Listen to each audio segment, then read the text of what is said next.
Okay. Yeah, so Write Yourself In is a blog about blogging that I put together for this workshop. It's just a small like series of posts that has like reasons to blog, prompts and things to just think about when like constructing your blog or as you write posts. There's some um interesting blogs that I link if you would like to look through them. Um I think platform is a big thing that a lot of people had questions about. So there's some recommendations here. Um and there's a bit on RSS and what web rings are. And we can talk through the entire post. But the structure of this like kind of session is I just want everyone to be able to come out with like a blog, whether you're like continuing one that you've already made or starting a new like very temporary ephemeral blog, even if it's one just for the session. I'd really encourage you to just like, yeah, like make something, whether it's the foundation of your blog or a post for an existing one, and kind of like reconstruct the way that you think about blog platforms. Um, so while we're talking through, feel free to like just have another window open, like poking through and starting your own blog. And feel free to direct the conversation in the chat or in the Google Docs if you want to be anonymous about what you want to spend time talking about. Um, yeah, and if you also have technical questions, um, very open to like discussing that as well. For instance, if you are having trouble with the amount of like platforms that you could like potentially host your blog on, or will have considerations about how about privacy and whatnot, you can like let us know and then we can help like recommend a platform for you. So you can feel more comfortable and find like a space where you're okay with writing. Um, so yeah, feel free to just like really bring up anything that you would like. Um, and the Google Doc that is shared, I'm gonna paste the link again because I saw someone join. Um, it just has a few questions. Feel free to answer these prompts and share them every time a session about blogging is hosted, whether it's like this kind of workshopy one or like more for free writing sessions that are just like really talking about what we're writing. We'll always share this so you can see how the answers compound and other people's viewpoints. So I hope it's interesting and feel free to click through the links of people from the past session. Um, so there's questions about whether people have a blog before, what they're interested in blogging about, blog recommendations they have, platforms that they've tried. A lot of the platform recommendations in this blog post, in the blog post here, have come from people in the past session. Um, yeah, so that's the gist of those two links. And also, if you do have a blog already, or once you've made a blog, definitely go back to the Google Doc to drop the link to your blog, so we can just like assemble this and eventually put it into a web ring if you are interested in. And I'll send all these also in the post, um, in like a post workshop email. Yeah. This like blog begins with like reasons why someone should blog, but then I think even before that, like I'm curious to know what people's definition of a blog is. Like, yeah, sure, there's like a kind of dictionary accepted definition of what a blog means. But I think it means something, I mean, it means something different to people. And then if you see this list of like, have you made a blog before? I think there's a lot of like preconceived notions about what a blog already is in these answers. Like, does it have like is a Tumblr blog different from like a more diary like blog? Um, what kind of feed or what kind of entries do constitute a blog? Um, and I think even the way that this website is structured is not, maybe a blog about blogging is like not even an accurate name. Like I think the biggest association that people have with blogs is like it's something that you expect to regularly update. So there's a lot of fears about not blogging at all because it's hard to maintain, or why would you do it when it's just gonna like disappear? But this is a one-time blog about blogging. And I feel like it's interesting to think about blogs more like notebooks. There's a really good article linked here. The things about that exactly, where blogs can be thought about like less preciously and more context specific. Um, this workshop also definitely like leans on the side of like thinking about maintaining a lot of like niche blogs for like different use cases. And I think this all relates to how it's kind of difficult to have like one perfect like representation of yourself or one stream of your identity. For many reasons. It's like technically and executionally hard, but also it doesn't really kind of match with, or I don't know how many people are comfortable with like constantly having one evolving log of themselves on one page. Like that's interesting, but then what if you segment that? I think that's um that type of friction actually makes it easier to write. So yeah, I don't know. And if anyone wants to like answer to any of these questions, you can write them in the Google Doc or feel free to unmute, just like raise your hand, if you'd like, or just like unmute and start talking. Um, feel free to discuss.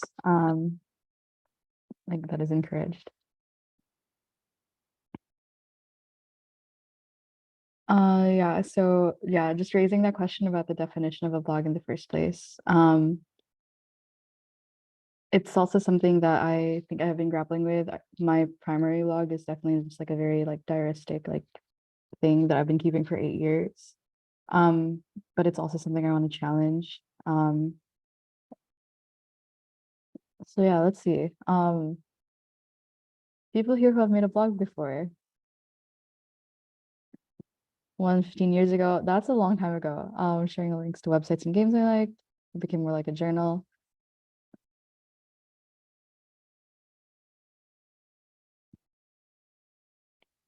I don't know what Animal Jam is.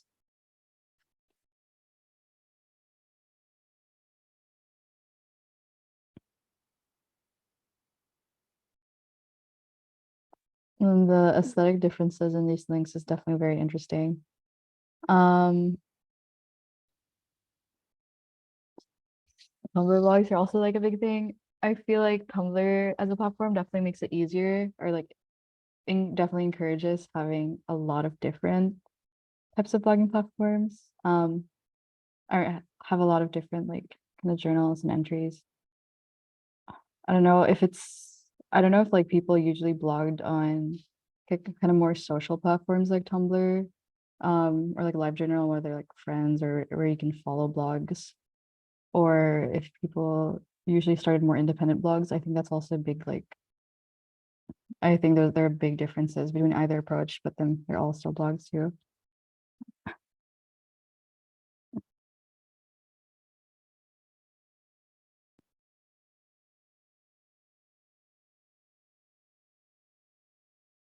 Yeah, I feel for this. I feel like that's definitely the biggest like contention that a lot of people have about starting blogs.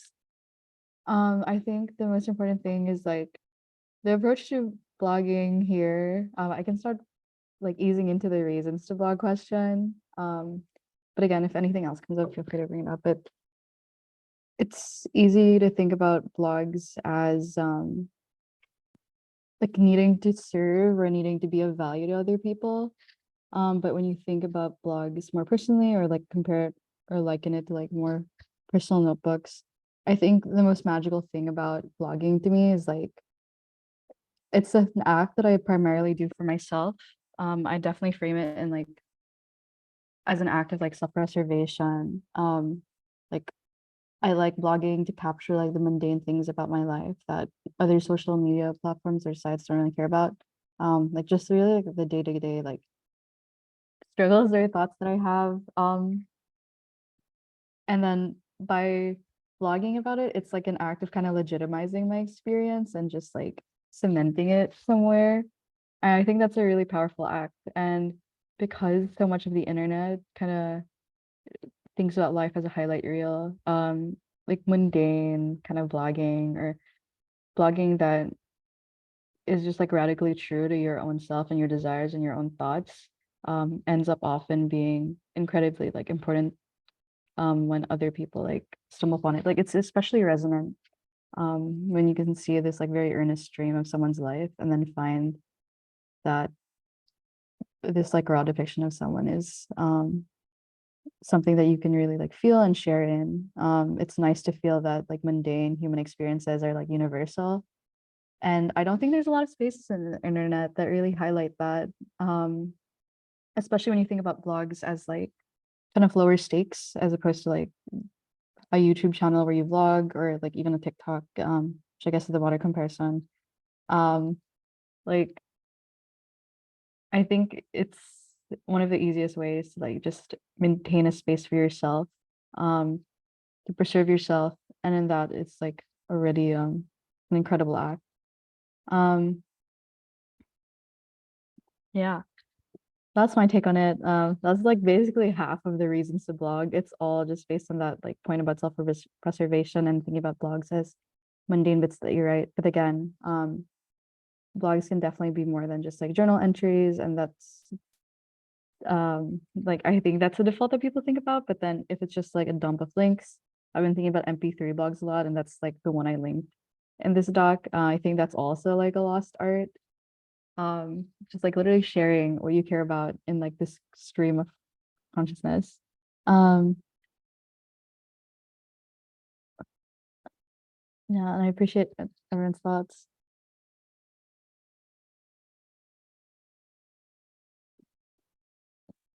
Yeah, thank you, Laura. Laura mentioned in the chat,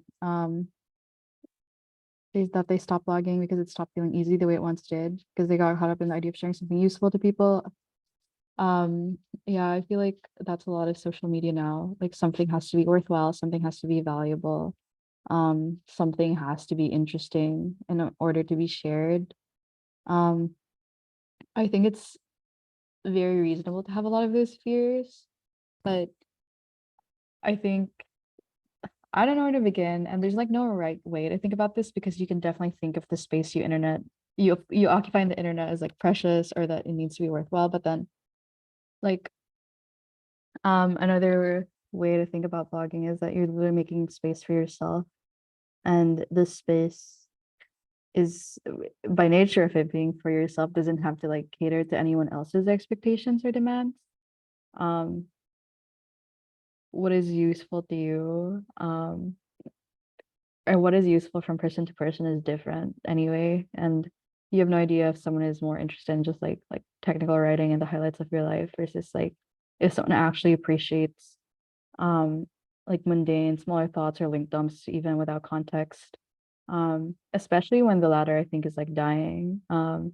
It feels like a lot of like the culture about uploading content or sharing content, like something we always measure it by like these really weird like ambiguous like metrics of like what is useful or what is valuable, when those definitions are always relative and subjective. And honestly, like again, this mundane act of blogging is so radical and interesting and new on the internet today. um yeah, I another framing about blogging that I want to highlight here is just like thinking about it again as your own space, and you can extend that to thinking about blogs as like kind of maintaining your own world and your own platform, and then thus you can like kind of dictate the constraints and rules that you have around blogging. There's a lot of prompts here. I think my favorite part about this blog is this kind of like ridiculous list of prompts and questions and the things to think about when blogging posts that is kind of nice to switch back and forth from when you're reading the reasons to blog. But in shaping a blog as like a world, I think world making is always an interesting philosophy to apply to any act of creation or generation. And blogging is honestly like it's because it's so personal and intimate. I feel like when pursuing it, definitely feel free to give yourself the power and confidence and agency to set your own constraints and set your own expectations. This question is also though like interrogating why one is interested in blogging as opposed to like publishing in another platform, which is also a question I love to raise to people.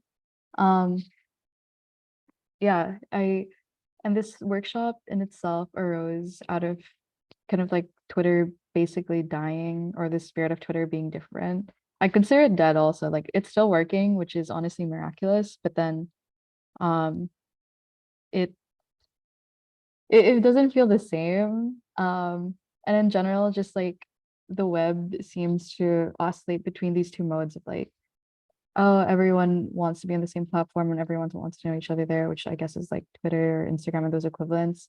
But then those easily become too performative. So it's not anymore like a safe or natural place to congregate.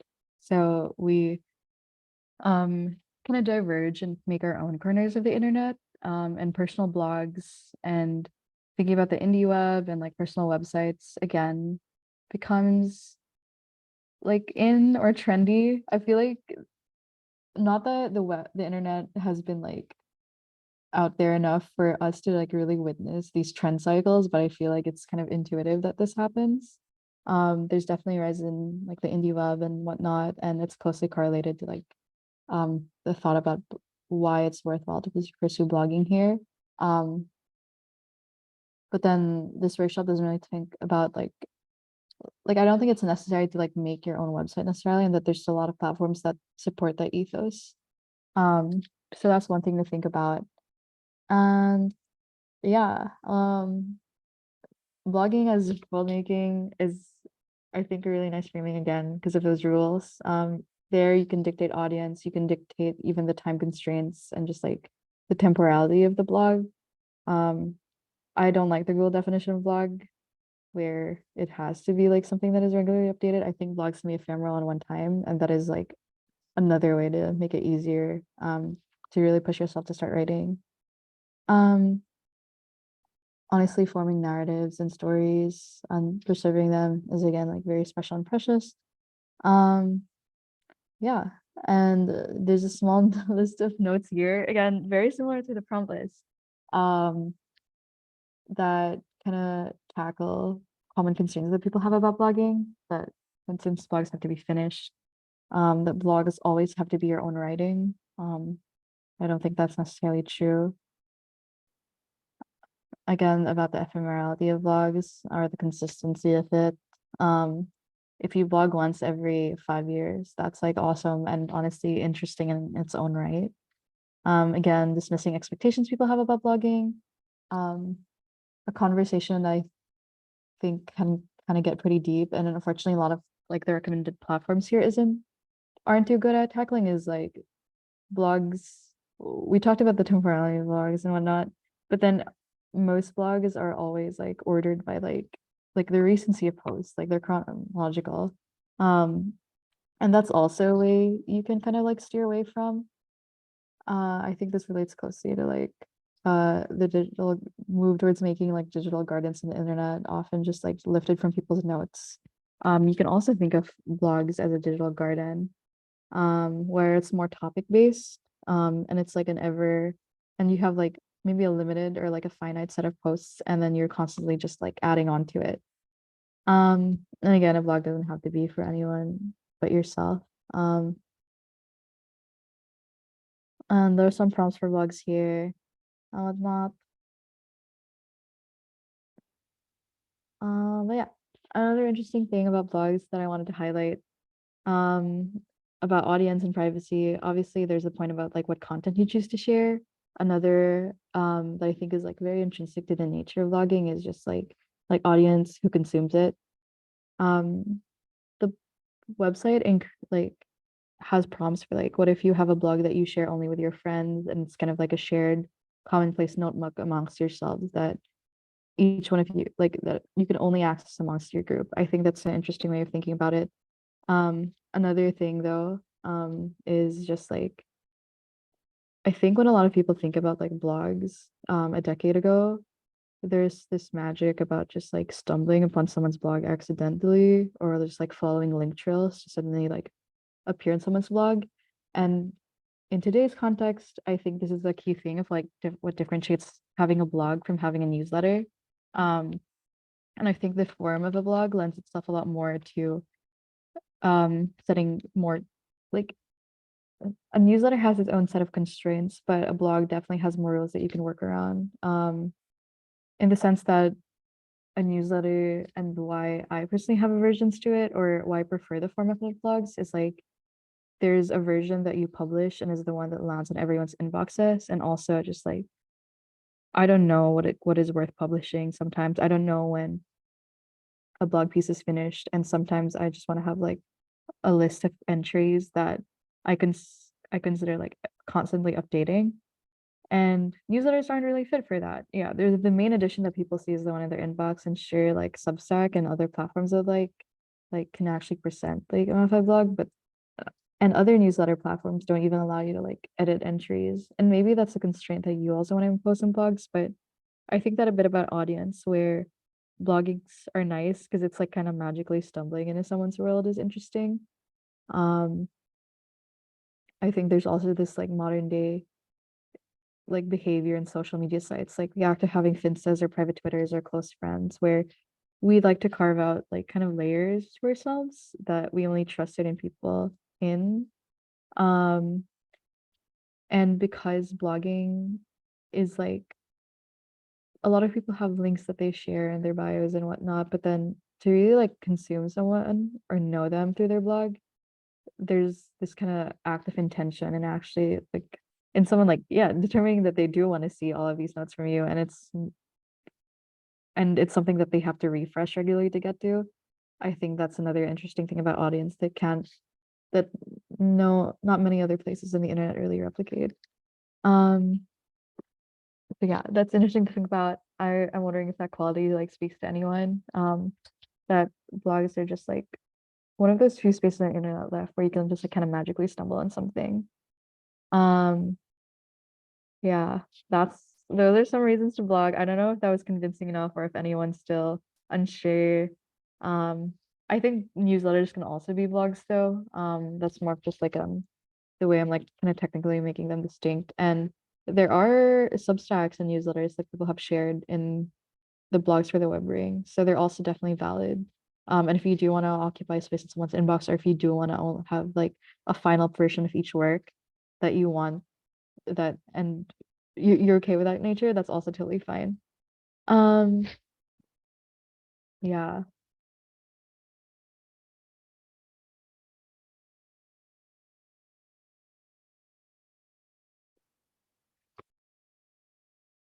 Yeah.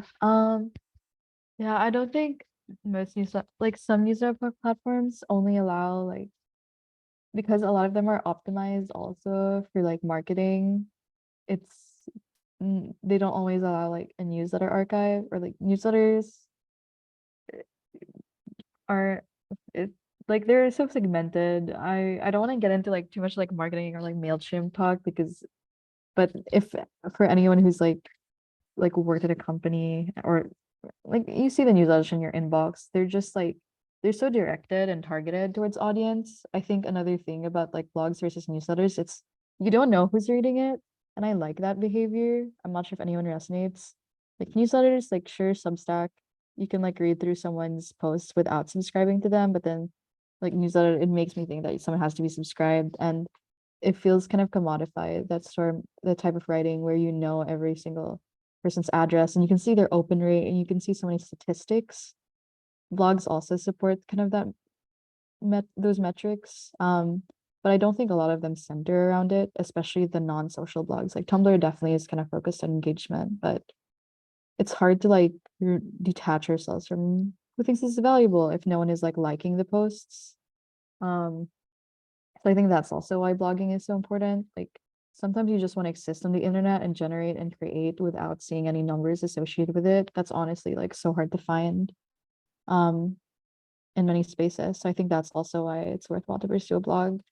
And when someone does engage in the blog, again, related to like the things about intention that people are bringing up, it's often only when someone is like actually moved, that they give like a very thoughtful response, by leaving like a comment or like emailing you about an entry that really resonated with them. And then it's so much more special and like indicative of like actually moving someone or meaning something, than I don't know, getting a like. I feel like that's the type of engagement I seek out, even if it's less frequent. Um, yeah. I like this bit about refreshing in the chat. Shared by Kat. I remember just like the joy of refreshing pet sites around the time there's an update and refreshing forums. There's always going to be an earnest and quality. There's always going to be earnest and quality content or some cool thing to interact with. I forgot about that feeling. Yeah, refreshing is underrated. I want to be the one to refresh and control a site. I like it when I visit a site for the first time in a few months and I see that it's shifted a lot or like things have moved around. Or that there's suddenly a lot of new posts and I get time to catch up as opposed to getting like this really overwhelming stream of updates and pushing me to like know every like new snippet or tidbit, which honestly moves people to only like share highlights. Definitely overwhelming.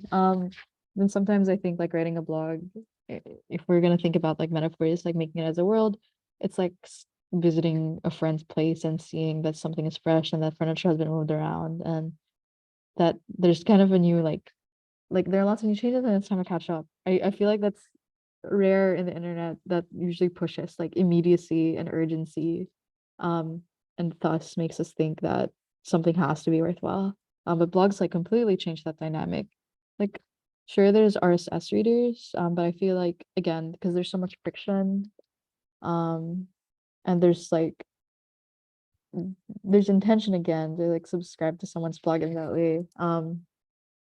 That expectation when you're generating or like writing is there. Um, I won't go through this massive list of things to think about, but it's my favorite part, and I hope people like it. And if you have suggestions also for what to add on to this list, feel free to drop in the Google Doc or comment on the blog, and I'm gonna add it to the resource.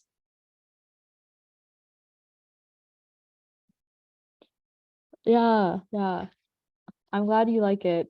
I feel like that's like the most magical thing about just like entering physical spaces.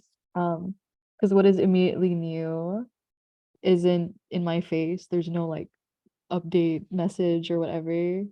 Um, as opposed to a lot of our technologies that are like, look, you have to see what's new. And because you have to like kind of seek it out, the act of finding, or the act of looking, I think that sense is like deepened and it makes me feel like closer to whoever is like whoever owns the site or is like tending the site. Yeah, I don't know. I think it's a magical thing. Um, the things to think about when blogging,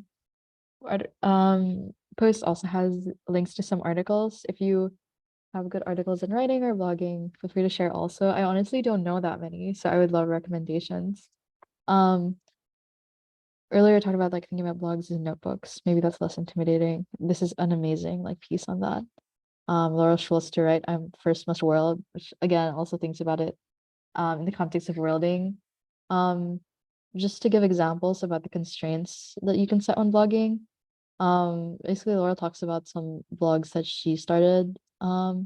She calls them notebooks because they're more context specific and kind of like niche. She has a blog that she only writes when she's in motion, like when she's on a train. Another one that she only writes on when she's using a specific e-ink typewriter device, which sounds awesome. And the blog that's just a series of newsletter reflections, like year and recaps.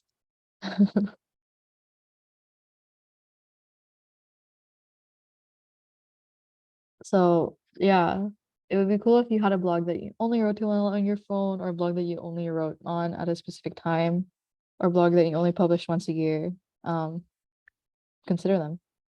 And there's some model blogs here, and I'll show some examples of how like diverse blogs can be. And if anyone has favorite blogs that they want to share or talk through, feel free to bring them up. Um,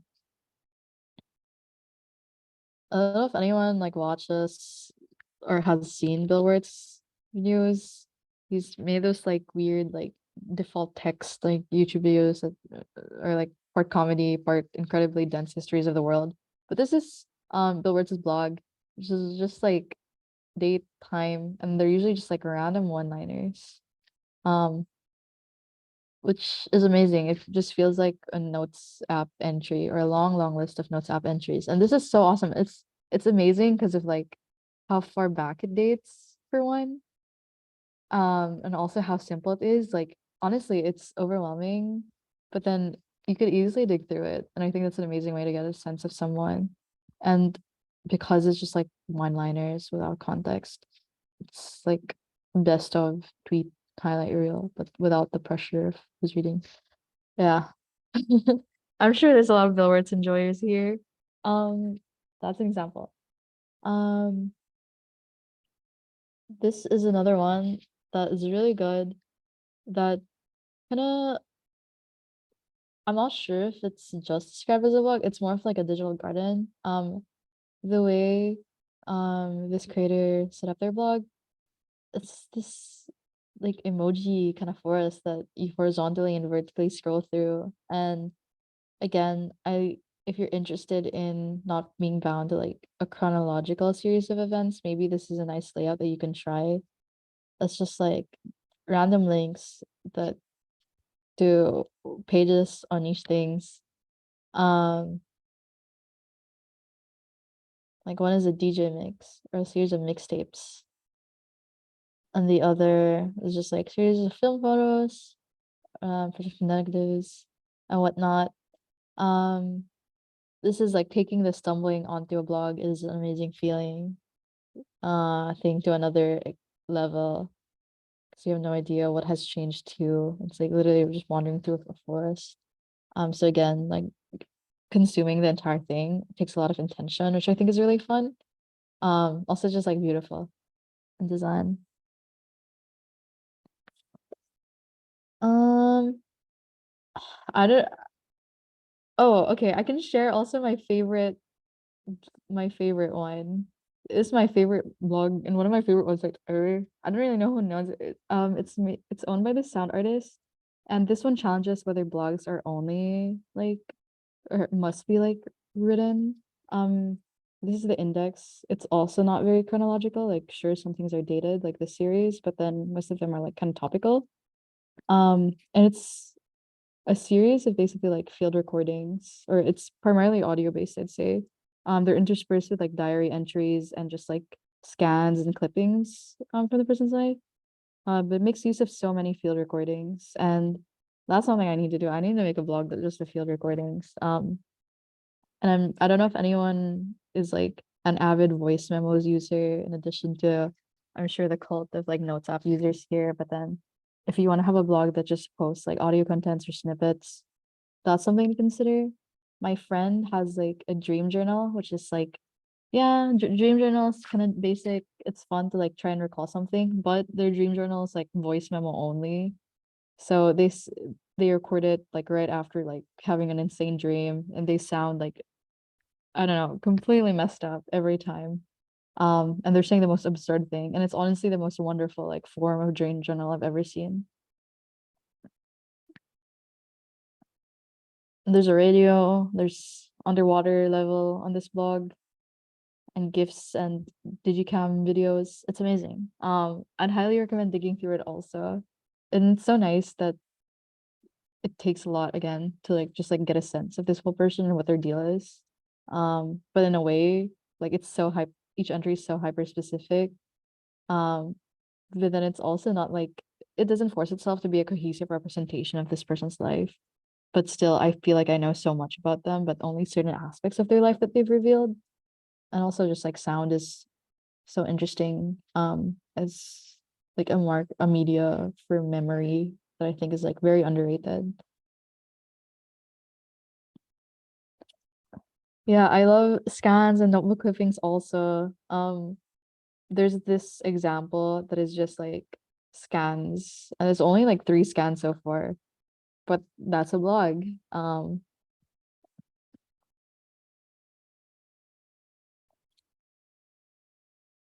Yeah, great question. There's a question in the chat about what platforms or tools would be flexible enough to allow for this. So that brings us to the next post, which is about platforms. Um, oh, for the self noise one.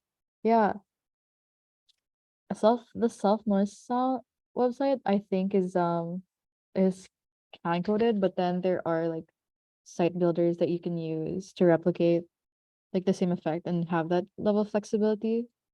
Um, I think coding your own is not hard at all. And I have a wonderful website with resources in case you're interested in learning. But then if not pure HTML and CSS, like other good site builders are the one that we recommend here is Cargo, which is like more of an artsy kind of site builder. It is paid, but then there's like a promo code that you can use to get a year for free.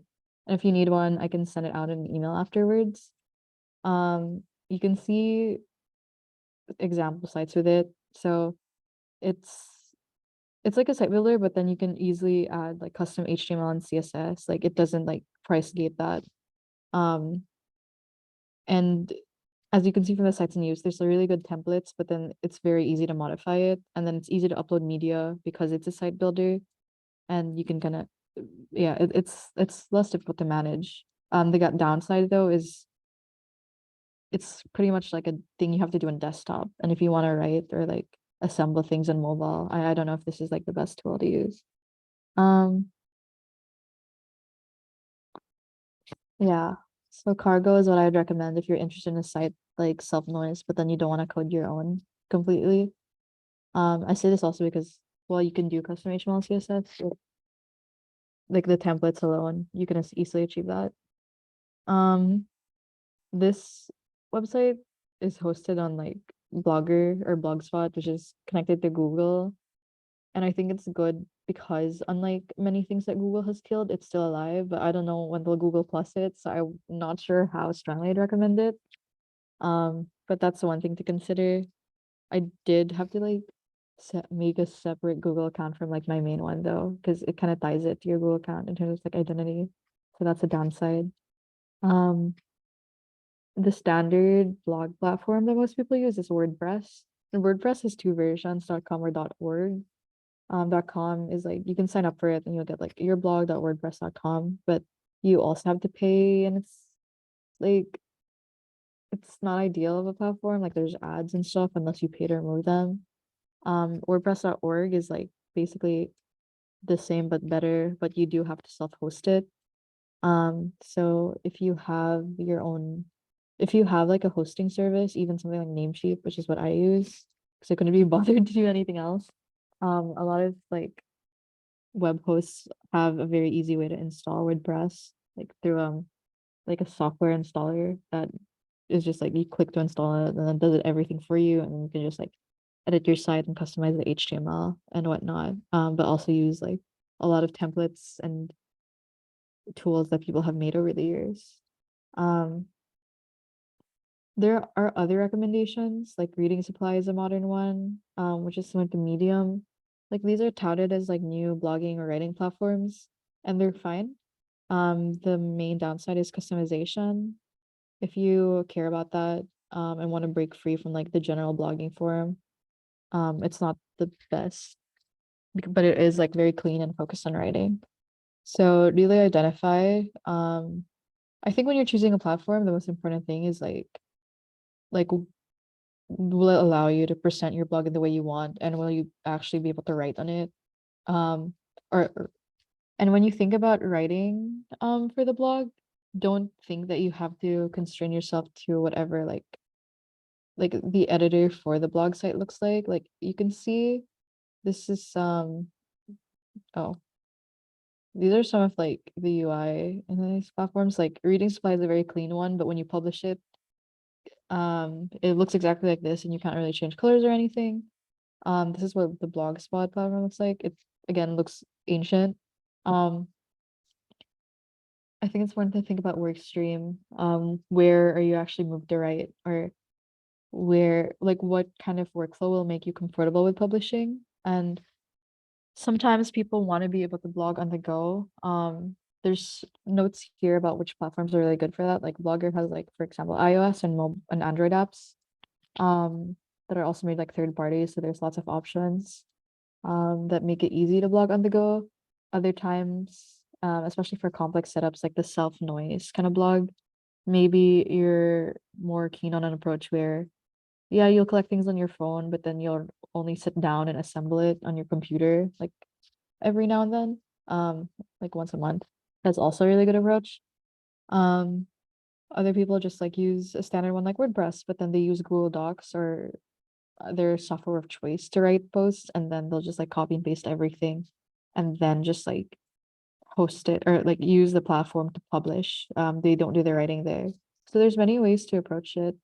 Um, for instance, you don't even have to host all the content on your blog on whatever blog platform it is. By that I mean there's some discussion here about like using Vokaru. I don't know I don't know much about that, but then I know on Reddit when people are asking what a song is, they'll use Vokaru to upload sound memos. I'm assuming it's like, yeah, it's like a temporary like sound upload thing. That's like you can just like host all your files in Google Drive, or you can make your blog like links to other media that you've already uploaded on like Google Drive or another website, or just like iframes to YouTube videos or like embeds to other videos. And that's also a completely fine way of blogging.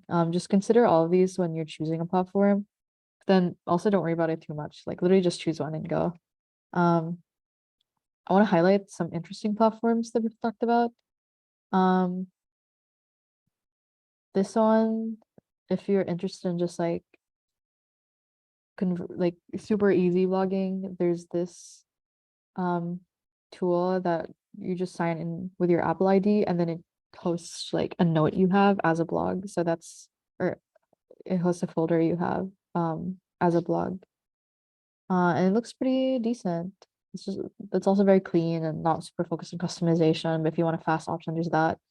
Um, people were shocked at the idea of hosting your blog on Google Docs, but that's something you could also totally do. Like, what does Google Docs not have that you really need from your blogging platform? Like people can comment, people can suggest the stream of your thoughts, and it's easy and it's everywhere.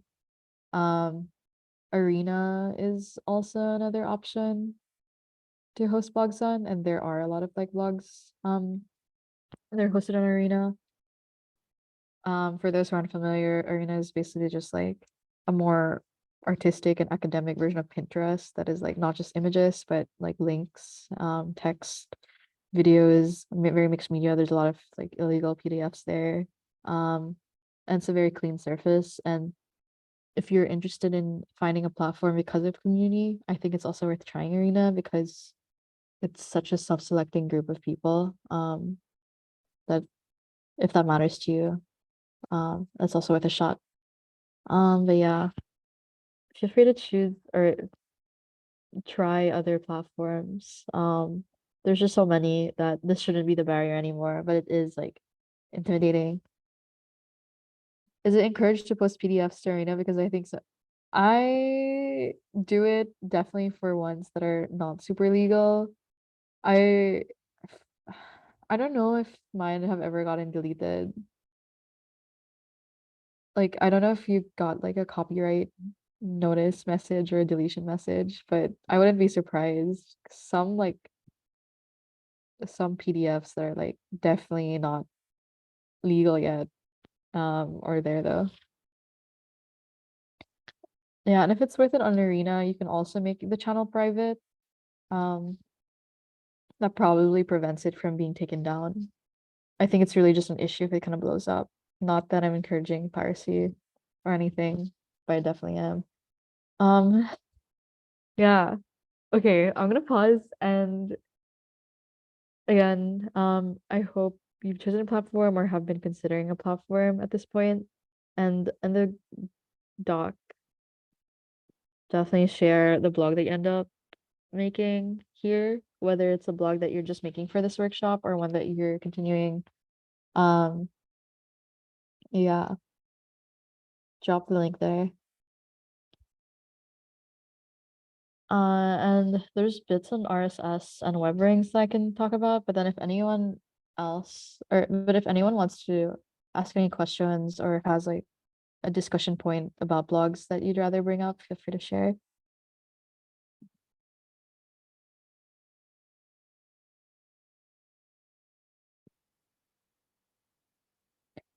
Oh, is there a place to add code to customize a Google Doc or its interface? Oh, that's interesting. If you have a link to one of those docs, we can try like breaking it down.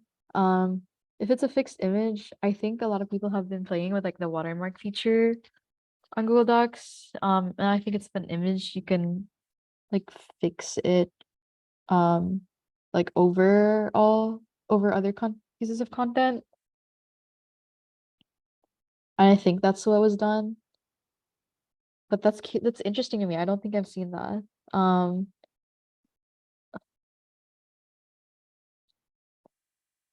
Yeah, and if you're interested in customization, like having the entire suite of Google Docs is, I mean, having the entire suite of Google Fonts is nice. Google Docs is honestly not a bad option, but those convention breaking things are really cool. Yeah.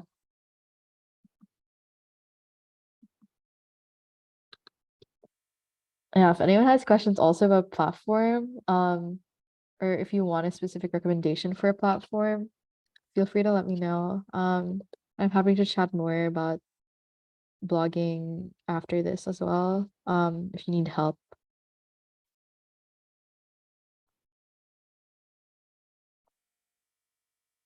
I think this is a really good point. This point in the doc, are you ever worried about your blogging platform disappearing after some years and losing your logs? Yeah, I think when choosing a platform, something that I definitely didn't state enough is the importance of choosing a platform where you can like archive your contents. For instance, I've been trying to help like some friends recover like their old blogs from like Sanga or something. But they weren't archived. So it's completely lost. Which is really unfortunate. Or people who blogged on MySpace.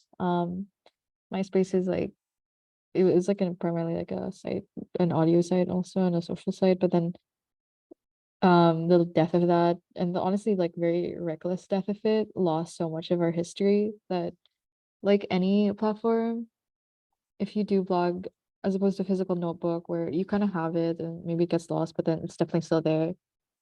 That's it's difficult. Yeah, you are at risk of like losing everything. So create regular backups.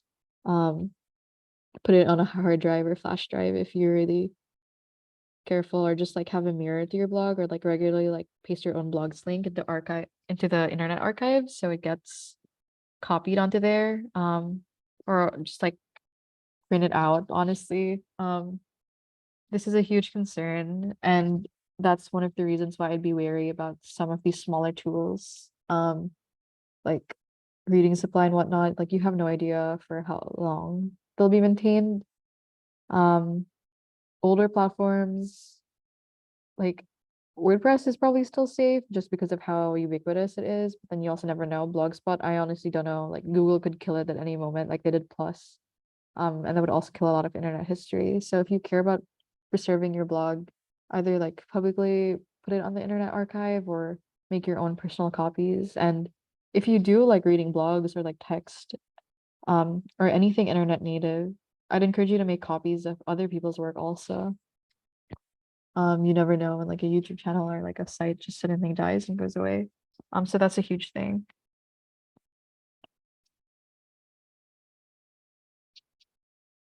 I'm not sure what you would mean by using IDEs through a blogging platform.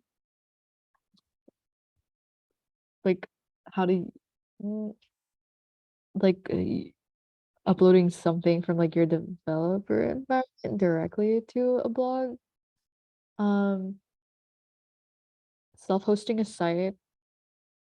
I honestly don't know how exactly you would self-host a site. I use shared hosting for mine. Self-hosting, by this if you mean like using your own server entirely. Yeah, that's I'm not sure.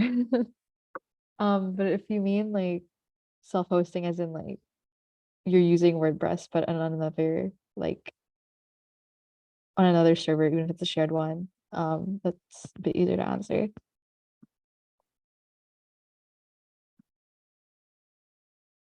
There are a lot of like self-hosts the like I think tools for thought or like note-taking apps.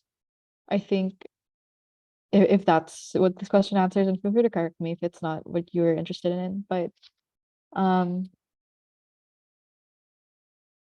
Yeah, I'm operating on the assumption that the self-host here means like you can only access it on your computer, or it's like a server you run from your computer. Or and either you can access it, or you can open it to the public. There are tools where you can do that. But it depends what you mean, but it depends. A lot of those are just like intended for internal note taking, not something you publicly share, which a blog kind of presumes a bit.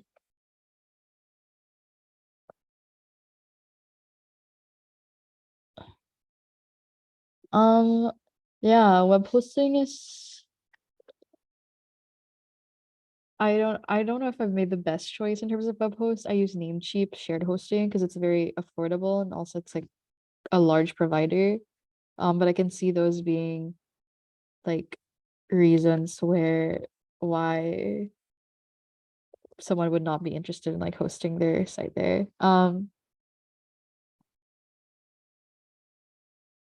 There are some web hosts that my friends have been recommending. I'm gonna paste them in. Um,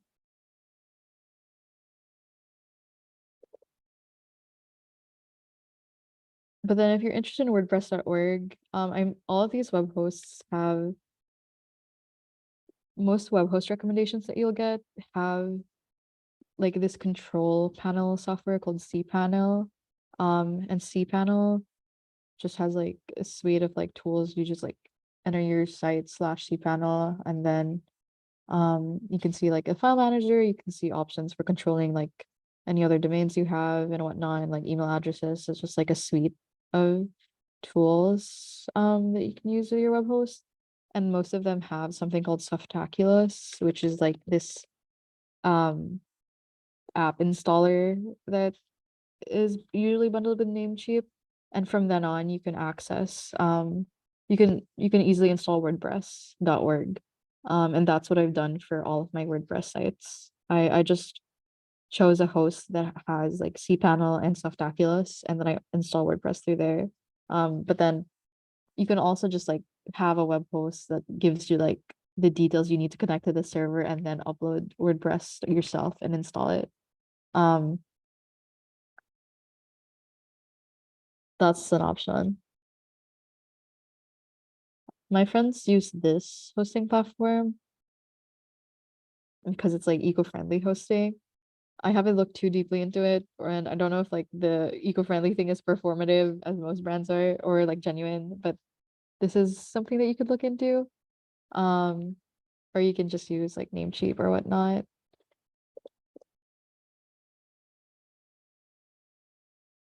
Is getting stuff onto GitHub hard to learn? Yeah, I think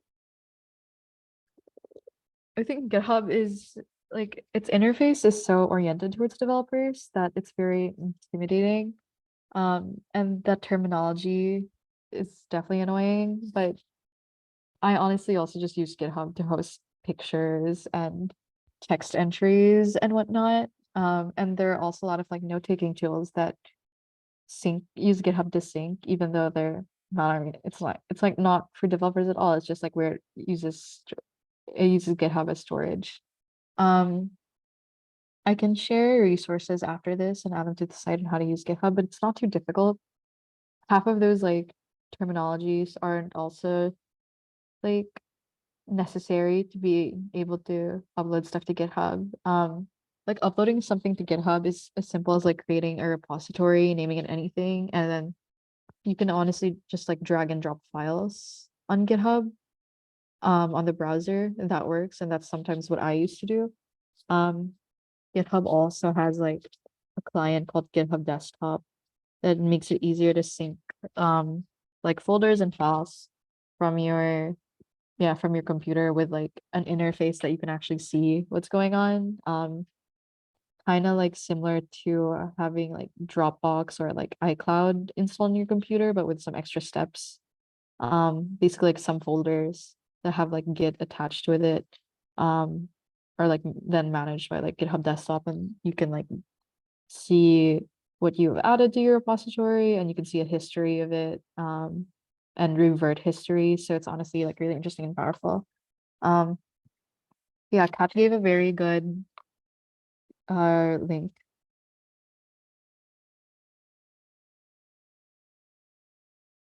Yeah, I would recommend GitHub Desktop. It's if you're not like a developer, like it's definitely powerful and worthwhile to use Git and to learn how to use like the terminal. But it's honestly it's sufficient to just use GitHub Desktop. It's what I use all the time.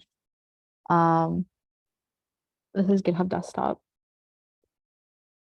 There's still like code terminologies there, like current repository and whatnot, and it's a bit intimidating, but then hopefully having this visual interface helps a bit.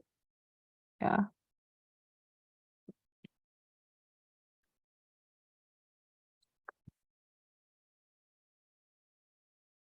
Yeah, and for the question of saving blog posts, honestly, having a copy of your blog on GitHub is a good way to do it.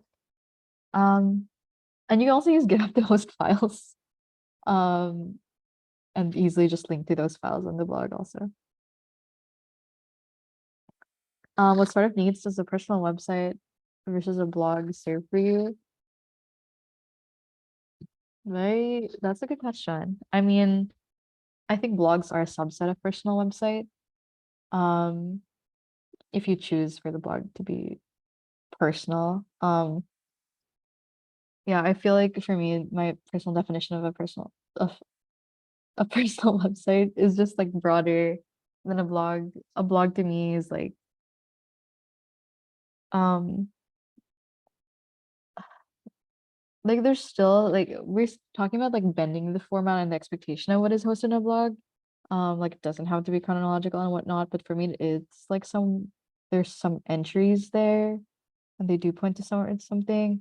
My personal website does not have entries. A personal website can just like contain whatever. Um, that's a hard question though. I'll just say that blogs are a subset of personal website. Um, and it depends on how you define either. Um, yeah, I'd be curious to know like your take or how you're seeking to differentiate that or why you would need to differentiate it as well. Um,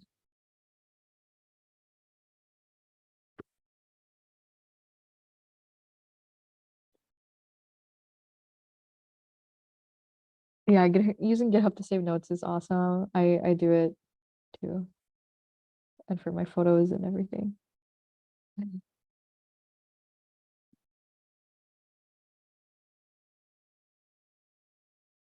I appreciate this.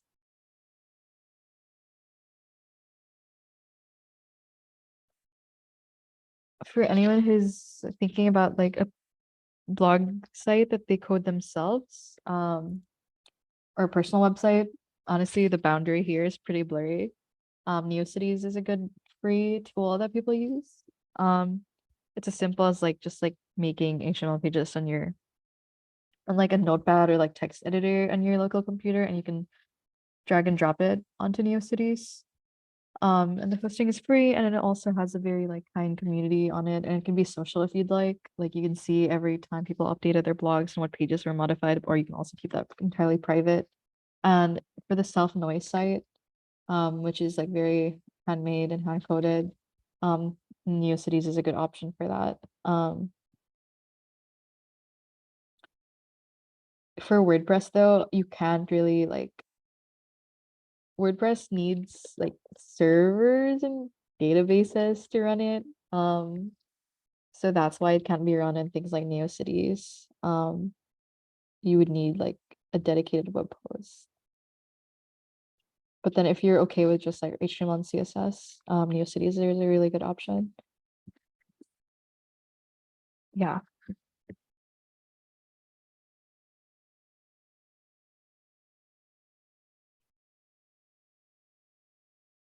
Um, yeah, unless anyone else has any questions, we're a bit over time, but I can briefly talk about like web rings and RSS readers, which are like the last parts of this post, unless people are already familiar.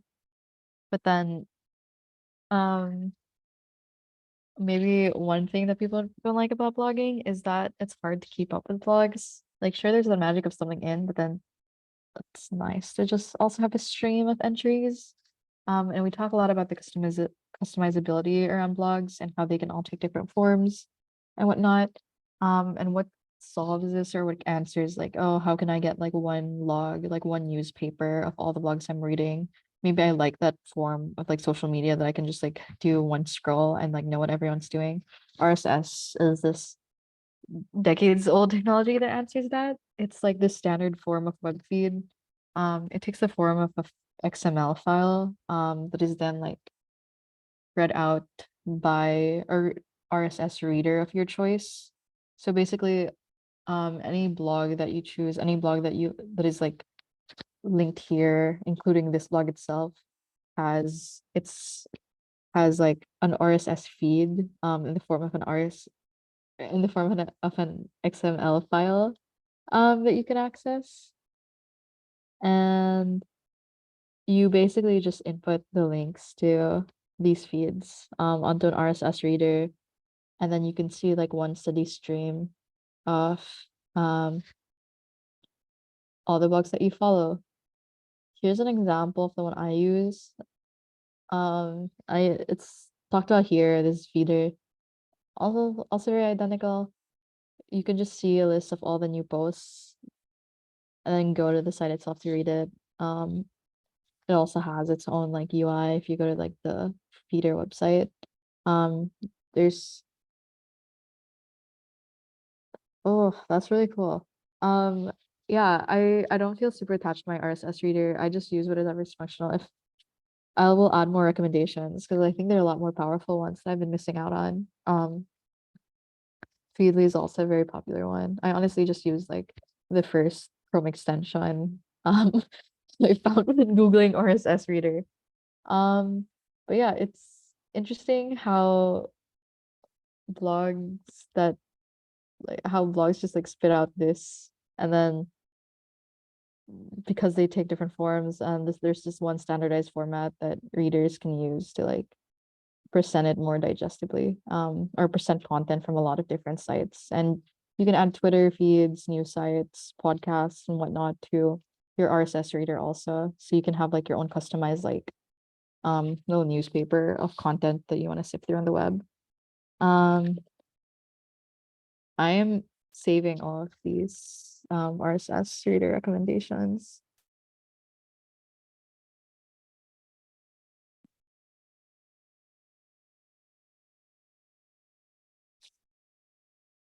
Yeah, so that's a super brief thing about RSS.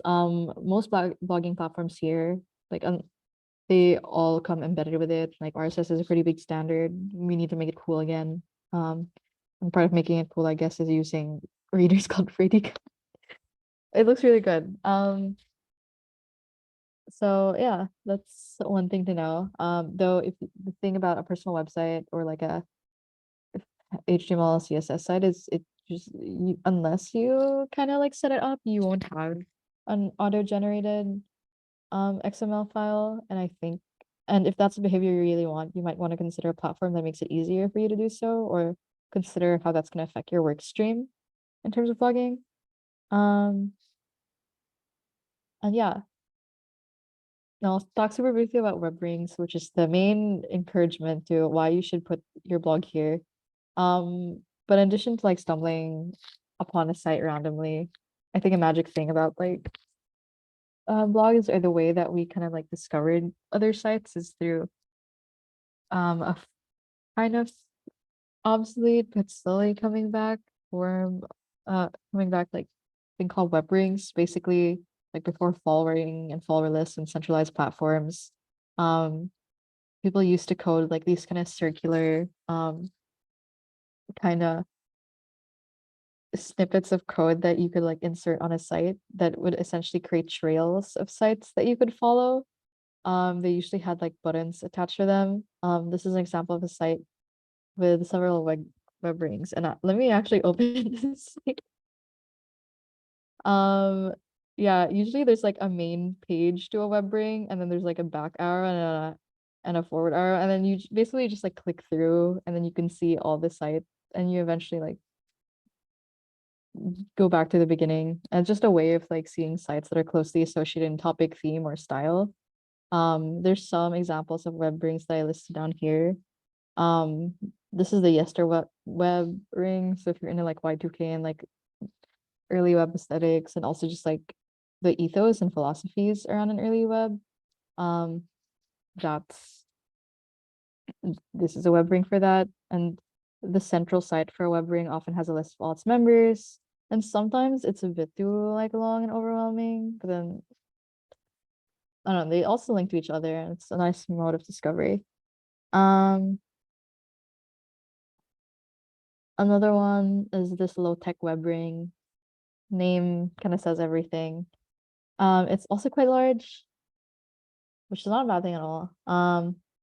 Yeah, someone mentioned Everest Pipkin. Yeah, I think a lot of us here are interested in interactive fiction. Develop has held a lot of interactive fiction workshops, and we've held like a game jam too. But yeah, I think it's because like the ethos around like blogging and handmade web and indie web and whatnot is so closely tethered to work around like indie game development, interactive fiction. Um, we're all like new media interest adjacent. So yeah, that's definitely a big topic. And Everest Pippin is amazing. Barnacle Goose Experiment was amazing. Yeah, Everest Pipkin is part of this web ring and several others. There's this one called Onion Ring. That's crazy. And apparently this is a way this is a way to set up web rings. But yeah, web rings are a nice way of like linking to other people's sites. But then again, there's a reason why this format has also gone. Like it's maybe because of nostalgia factor, but then honestly, just link to someone whose work you like. There's this has like an element of like accepting or expecting reciprocation, and there's like a structure. And sometimes like web rings have like a membership requirement or like prerequisites. You definitely don't have to think about that.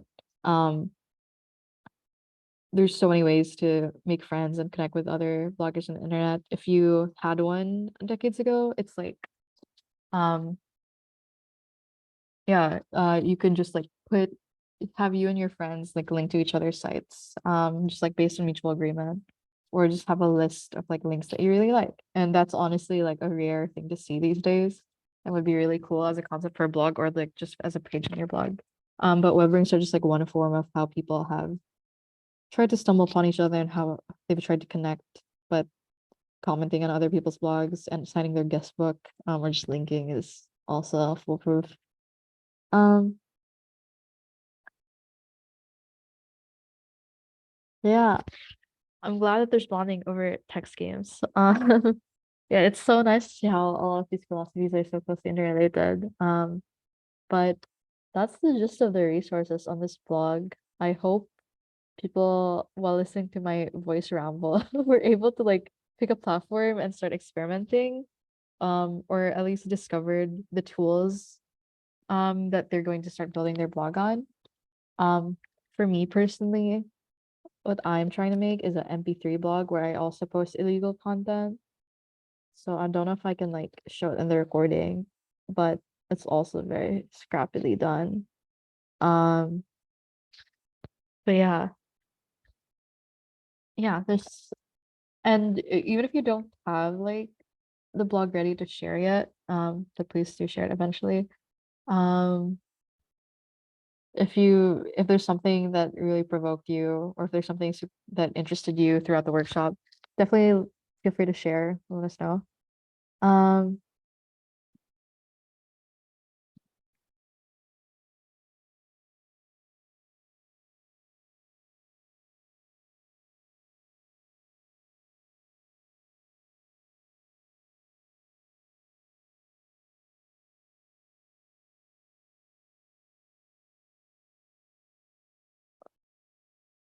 how many blogs do you have existing in your brain at once? That's a good question.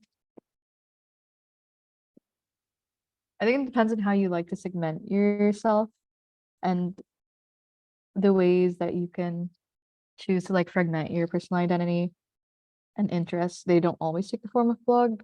And honestly, it shifts for me so radically. Like when I think of making a blog, I think of like, I'm gonna update this, or I'm going to like, yeah, update this, whether it's like persistently making new posts or uploading old posts. And or updating old posts, and what this being updated with like every session of the workshop is part of why I still consider it a blog, in terms of the blog about blogging forum.